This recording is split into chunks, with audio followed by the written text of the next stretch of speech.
twins? Nah, we cousins.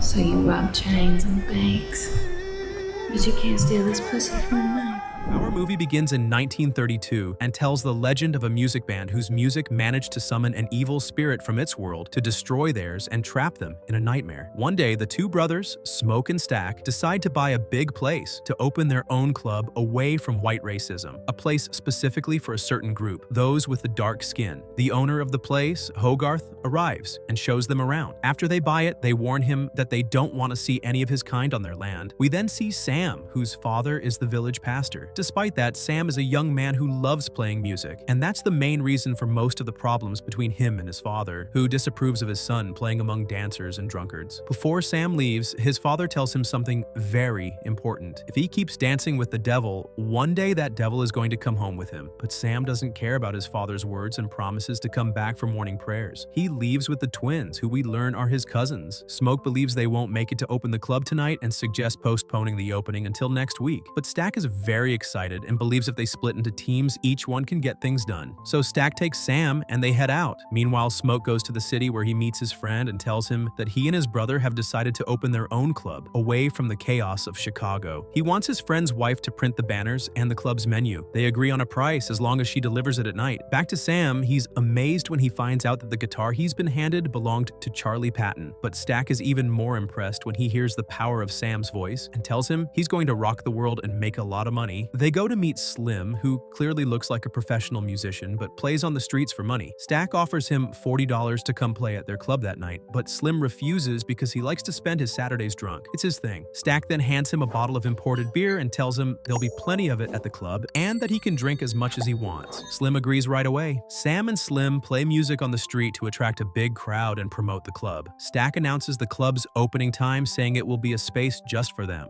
free of any racism, where they can sing and dance all night long without limits. It's clear that a lot of people were excited and drawn to the idea. Sam notices a girl named Berlin and goes over to introduce himself, telling her he'll be waiting for her at the club that night. He also notices a white girl among the crowd staring at Stack. When he goes to warn Stack, they both see her approaching. She blames Stack for not coming back, even though he told her he loved her during the night they spent together. From their conversation, we learn that Mother Mary raised Stack and Smoke, but they suddenly disappeared from her life and never checked in again. Mary tells him her mother passed away yesterday, but strangely, Stack treats her with coldness and doesn't care, just trying to get her to leave. She's shocked by how heartless he is and walks away, sad. Stack, Sam, and Slim continue looking to complete their band. Meanwhile, Smoke visits a small girl's grave. We don't understand his relationship to her, but a woman named Andy appears and asks why he's back after all this time. He tells her about the place he bought and the club he and his brother want to open, but she clearly doesn't like the idea and warns him against it, saying it will attract evil spirits to their world. He doesn't believe it and says he and his brother have dedicated their lives to music and nothing has ever happened to them. Andy tells him that's because she's been protecting them all this time with spells she learned from her grandmother. She takes his charm, the one she made for him to protect him, and renews the spell. It's clear Smoke and Andy love each other and had a past relationship they haven't moved on from. Smoke manages to convince her to join them in his own way. At the same time, we see a white man running with his body completely burned. He bangs on a door, begging a couple to help him, saying that the Indians are chasing him and want to kill him just like they killed his wife because they are racist. They decide to help him, and when the Native Americans arrive at the house, Joan refuses to let them in and denies seeing anyone. Then the man tells her something very strange. The person they're looking for is very dangerous, and if she sees him, she must kill him immediately or chaos will break loose. He warns her, then leaves. She starts to worry and calls her husband to tell him what happened. But when she enters, she's shocked to find Bert lying on the floor covered in blood, and she discovers that Ramik is a vampire and has turned her husband as well. At night, everyone gathers at the club, which ends up being far more crowded than expected. Everyone is happy and having a good time. Sam finds Berlin and takes her to show her around, clearly showing he's interested in her. At the same time, Mary arrives at the club. When Sam sees her, he tries to make her leave because she doesn't belong there due to her background, but she tells him she knows Stack and Smoke and grew up with them. Her grandfather was dark-skinned, so she's one of them, not against them. When Stack sees her, he tries to get her to leave too, but she refuses. Stack is afraid for her, saying if someone sees her among them, she could get hurt, and he might have to burn the place down. But Mary Mary says she never wanted to be one of them anyway. All she wanted was to be with him. From their talk, we understand that Stack left Mary to protect her, hoping she'd find a life among her people because he loves her and wants her safe. When she refuses to leave, he can't force her and lets her stay. After Slim finishes his performance, he introduces their new talent, Sam.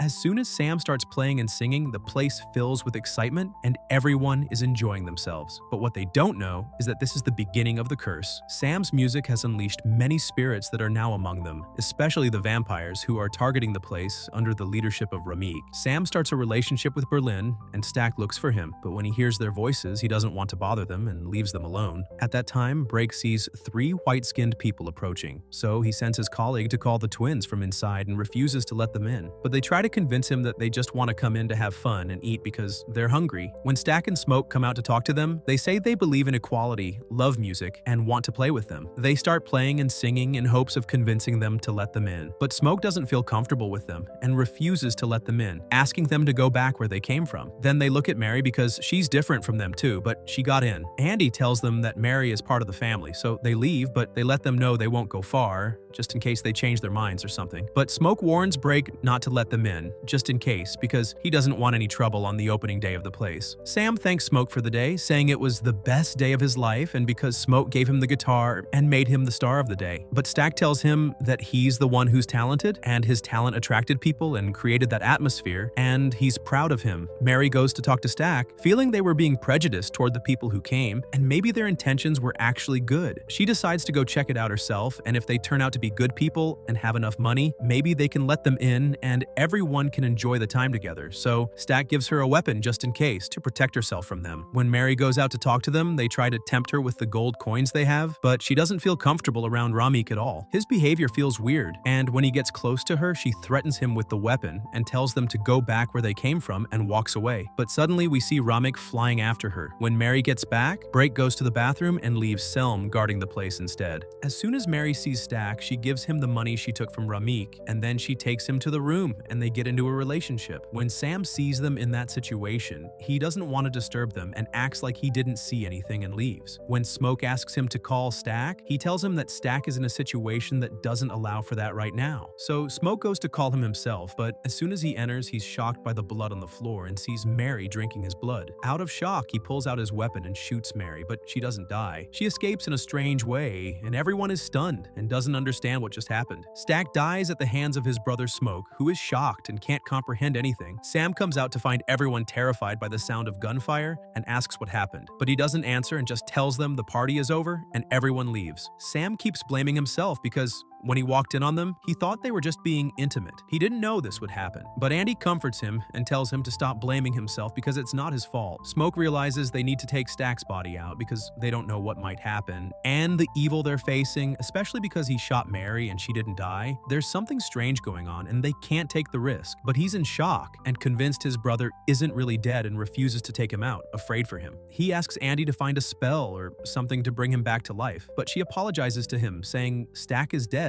and there's nothing they can do anymore. Grace is scared of everything that's happening and asks her husband to get the car so they can leave because they only came to help with the party and need to get back to their daughter who's waiting for them. They lock the door to Stack's room and find Brake coming toward them, but his behavior and way of talking seems strange. Andy starts suspecting he's dead and has become a ghost. They're sure of it when he asks them to invite him in, even though normally people just walk in. That's when Smoke refuses to let him in and tells him to go back home. Brake demands what he's owed, and when Smoke goes to pay him, Brake grabs him and tries to turn him, but Smoke shoots him and manages to escape without getting hurt. They go back inside and lock the place down, and everyone is in a state of panic and fear. Then they hear knocking from the room where Stack is, and they're terrified because Andy had checked Stack's pulse herself and confirmed he was dead. Stack tries to convince Smoke to let him out, strangely reminding him of things they lived through together, things only they would know, to play on his emotions and get out. But when Smoke refuses, Stack breaks the door. Suddenly, Andy sprays him with holy water and his body starts to burn, and he escapes and leaves the place. That's when Andy realizes they're not ghosts, they're vampires. Grace starts worrying about her husband, but Andy convinces her that if anything happened and he felt threatened, he'd run or come back to them. She stops her from going out and tells them they just need to hold on until sunrise. They start preparing things to protect themselves, like garlic, wood, and weapons. They know these things won't kill them, but will at least slow them down and help them survive until morning. Andy tells them that these vampires are different because they take over the victim's body without freeing their soul, and the soul stays trapped in their world. world. The only thing that can kill them is sunlight. Sam keeps blaming himself for not believing his father when he told him he would unleash the devil with his music. Andy asks Smoke to promise her that if any of them bites her, he'll kill her and free her soul before she turns into one of them. Suddenly, they find someone's body lying on the ground. They don't know who bit him, so they throw him outside before he turns and wakes up. They see Ramik singing among a large group of vampires, and the situation becomes disastrous. They quickly return to the place, and now everyone is suspicious of each other, so Andy forces everyone to eat garlic to make sure none of them has turned. Berlin refuses, but Smoke threatens her with a weapon and starts suspecting her. When Sam tries to defend her, he hits him, so Berlin is forced to eat it, and nothing happens to her. But Selm's expression changes dramatically, though it's just because he drank too much.